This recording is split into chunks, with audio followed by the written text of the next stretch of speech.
In this video, I'm going to show you how to cut a closed hanging rail. So we've got some 30mm oval hanging rail here, and the first thing we're going to do is mark a length. So we've got our tape measure.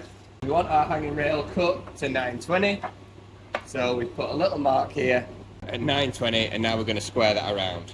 I always like to square a line right the way around my hanging rail, so I know I can get a nice square cut. I've used lots of different methods in the past to cut hanging rail, but the best method I've found is to use a 4.5-inch grinder and a metal cutting disc. So these are the exact discs that we've used, just some DeWalt 115 by 1mm metal cutting iron oxide discs. Load that into your grinder, make sure you wear eye protection.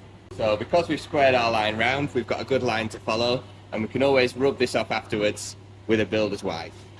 So you want to start by just creating a little nick where you've marked your line, and you've got to try and keep your angle grinder in the groove you've created. If you do slip off with your grinder, which is easily done, you want to make sure you slip to the waist side of your hanging rail, and then you don't damage it. So if you are to slip with your grinder, you want to make sure you're slipping towards the waist piece of material and trying to protect the piece of hanging rail you want to keep. Start slow, create a little nick.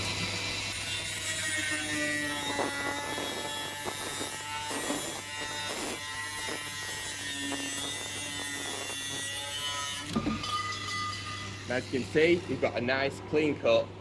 As you can see, we've got a nice clean cut around our hanging rail. And then this is a bit of a traditional method. I always carry a file in my toolbox, and it's always best practice to take away the burr.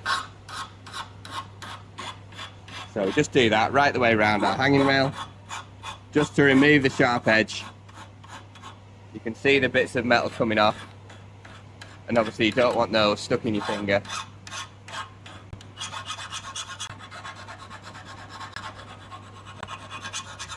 Once you've given it a quick once over with your file, you can touch that end. You've taken the burr off. Just be aware that after you've cut this with your angle grinder, it might be hot. I've tried to cut these hanging rails in the past with a miter saw and using other equipment, but the best way is a metal disc and your 4.5-inch angle grinder. All that's left to do is drop our hanging rail into our brackets.